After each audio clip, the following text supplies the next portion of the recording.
Good morning and welcome to this daily market update where I discuss the major dollar pairs. We're going to dive into EURUSD. Are there more shorts available? And also, for example, pound dollar, but also gold as well. Now, starting off with EURUSD, we can see here that we have been following the overall order flow in towards the downside. So what we had was the first fractal break bearish in towards the downside. So we saw it push up, pull back, push up, push down. So that was the first break. Now, again, we've had the second break. This was yesterday what I was looking for, a bearish candle close underneath the overall fractal low here on the daily time frame. To me, this hints now that the overall bearish order flow is in control. This was the first buy up for the sell down. We tap back up in towards that supply zone. Again, we head down lower. And now once again, we are inside of a buy before sell, which again should act as an area of supply. Now, keep in mind, we can push all the way back up higher inside of this supply zone and then head down lower as long as the current fractal high is respected. I'm expecting further downside here from EURUSD. Looking at the monthly time frame, not much has changed. We've tapped into that area of monthly supply over here. We've seen rejection initially after taking out those descending highs as well. For EURUSD, I'm looking for a minimum pullback at least in towards 1.11442 in the near future, as that for me is an area of monthly demand. Now, going back in towards the lower time frame, we then understand that the daily time frame is now bearish with the overall fractal structure being respected. I'm looking for further downside and for further shorts. Yesterday, I discussed a shorting opportunity during the New York session where I drew in this risk to reward tool over here. This was a lower time frame trend or trade, being more specifically a 15-minute time frame trade where we had liquidity get taken out here above this little bump in the road, and then we saw the overall change of character in towards the downside. We saw the retracement all the way back in towards the highs, and then I decided to get in over here. As you can see, a beautiful trade for at its peak around a 1 to 2 risk to reward. So I hope some of you were able to take some profits off the table. Now the market has reversed all the way back in towards the highs, and this is personally why I'm not a massive fan at the moment of trading like a once a free setup on the 15-minute time frame. Myself, with these lower time frame setups, if you were to take them, would be a little bit more aggressive with the overall management. Now, looking at the overall market here on EURUSD, I'm still interested in further shorting opportunities. The overall fractal structure is still bearish here on the 4-hour time frame, and we're going to be keeping an eye open if this supply zone here, this imbalance candle, which again broke the 4-hour fractal low, if that can continue to push the market down lower. Okay. So still very interested in shorts. As you can see over here, these two equal lows are still open. So overall, my target for EURUSD is still lower here for the immediate short-term future. So I'll be looking for more shorting opportunities. Let's say we get some bearish confirmation this morning in the sense that the 15-minute time frame starts to provide us with some downside momentum. I'll be looking for some shorts. But if that is not here, because at the moment you can see that the bulls are in control, just remain out of the market as the overall momentum is still in towards the upside. So we need a very clear momentum shift to occur. Preferably you would see a 1-hour fractal low break, so this current fractal low get broken and then get into a shorting opportunity at the New York Open. For EURUSD, I'm still looking for further downside. If we do push up higher, then just wait for the 1 hour to shift inside of this daily area of supply, and I'll be interested in shorts as long as the current fractal high still holds here for EURUSD.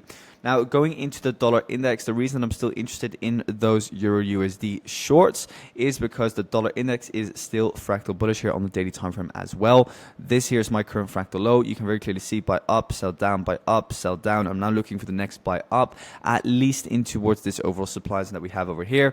A very nice piece of price action though, again, and we could see further downside here from the dollar, because what we have seen is a reaction to this liquidity high.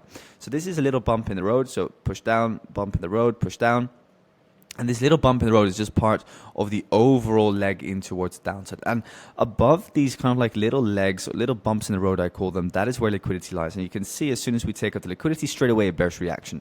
But that bearish reaction and that liquidity is only confirmed once we see a current fractal low break. So what I'll be looking for is the current fractal low to break. If that breaks, then I'll be interested in EURUSD longs again and for the dollar downside. But if that remains respected, so this demand zone remains respected, then only look for further upside from the dollar, meaning EURUSD shorts still have a good chance of playing out. Going into AUDUSD, and by the way, the dollar index here on the weekly time frame is still looking good for further upside based on the fact of the accumulation fake out that we've seen here. Phase of accumulation, consolidation, whatever you want to call it. We fake out on the lows, bullish intentions already, so looking still for some further upside here from the dollar index. Now going into the Australian dollar against the US dollar, very, very rangy. Still a pair that I'm not interested in trading, still very, very stuck. I mentioned this all week long already. This is not a pair that you want to be in because there is no trend really on it being chosen at the moment. Taking it pretty much from the range low to the range high, we can see again that we have been rejecting around that 25% level. Now we're back at the 75% level. We might as well just look for sells again on the lower time frame. Yeah. I mean, for me, this is just not a setup that I'm willing to take or to a pair that I'm interested in being involved in. We had an overextended move, ascending correction. Maybe just wait for the current fractal low to break, and you could take like a short-term short back down in towards the 25% level. But yeah, this is not really a pair that I'm interested in at the moment. But yeah, I think it speaks for itself. Going into GBPUSD, also interested in shorts. Daily fractal structure has been broken, guys. So what does this mean? It means that we've seen a structural shift after taking out higher time from liquidity. So in order to identify a reversal in either direction, you need two things. First of all, we need liquidity. And second of all, we need supply or demand. We need a change of character. So what we had here was liquidity. So we take out the liquidity high. Then second of all, we need a change of character. So the change of character is ideally then seen, for example, on the daily. And what we've now seen here is that we've seen that daily change of character, meaning that this is now your supply zone, the buy up before the sell down. And inside of there, we can look for shorts. So anywhere pretty much inside of this daily supply zone, I'll be interested in looking for further downside here for GBPUSD. I'm not saying that it's going to sell off today, but what I am interested in is, again, this area of 4-hour supply, which could potentially push the market down lower and which we've retraced into. Currently, the fractal high is being respected. So this is currently your fractal high. This is the fractal low. So it makes sense to continue selling down lower and to start taking out all of those ascending lows as well with it. So yeah, interested in further shorts for GBPUSD. Still a lot of equal lows or ascending lows here to be taken out. So I'll be looking for further shorts from that pair. 15-minute just shifted fractal bearish again. So this is now pretty much your area of supply. The only thing I don't like about this supply zone is that we have descending highs here formed again. But overall, let's see if we get it like a double fractal break, maybe some liquidation on the second move. Then I'll be happy to scale into another short position, as I'm already positioned in shorts on GBPUSD myself. Going into NZDUSD, we can see that NZDUSD has also been pushing down lower, very similar to AUDUSD in the sense that it's just not a very clean pair at the moment, in my personal opinion. Yes, the daily fractal is bearish, and yes, on the weekly time frame, we have kind of retraced into, let's say, this weekly imbalance candle over here. Back in the days when I started trading supply and demand, I used to just draw the zone from the body to the wick like this. So this supply zone could play out. Looking here at the daily though, there's just not really any clear supply. Yes, you have kind of like this is the buy before the sell, but it's also not fresh. It is pushing the market down lower. I mean, the daily fractal is also bearish, so it does make sense to still look for some further shorts here on NZDUSD. For example, at least back down in towards its overall sell before the buy. So yeah, you could look for those shorting opportunities. It's just not really a pair that I'm favoring at the moment, as I find EURUSD or GBPUSD to be slightly cleaner. Now moving on into dollar yen.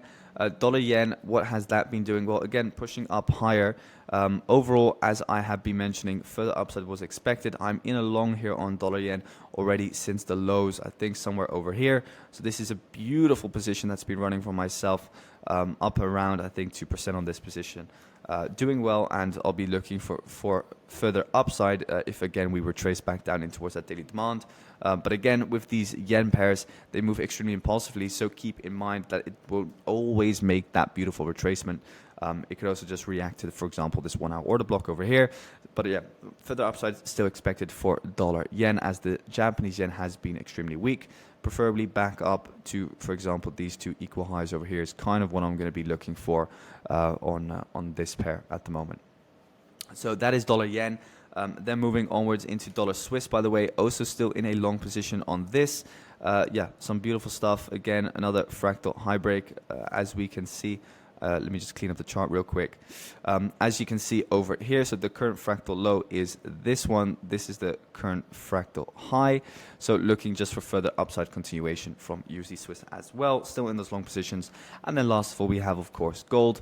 Gold itself has now been reacting to this daily area of demand as pretty much expected. There were two areas of demand where we could look for longs, either this demand zone or this demand zone. Now all you need is the lower time frame confirmation. For myself, I wouldn't be surprised if we see some bearishness or a bearish reaction to this level of support and resistance over here, or to the overall supply zone. Myself, I do expect these descending highs to get taken out in the near future. A lot of liquidity resting above them. It's just that I don't really see any entry opportunities here. Looking at the 1 hour time frame, we have seen some bullish order flow though. So it could just, and might as well just head up higher, but it is a little bit late to get in. Because now, like, you're back inside of this supply zone. That's kind of like what I'm trying to say. And getting into these kind of like pullback trades, you want to be positioned indeed like more over here. So for myself, I would prefer to see one more sweep in towards the downside, and then I'll start looking for some longs again. That for me is just a high probability play on gold. So you could look for short-term shorts from this 4 hour area of supply. Just look to trade the initial reaction, but just keep in mind it's not a very strong area of supply, as we have a lot of equal highs above here. So wait for definitely the bearish reaction inside of the supply zone itself to confirm that the market actually wants to head down lower once again. Otherwise, you could just remain in longs and look for those descending highs to get taken out. So that's it for today, guys. Thanks so much for tuning in. Wish you all a fantastic trading day, and we'll speak soon.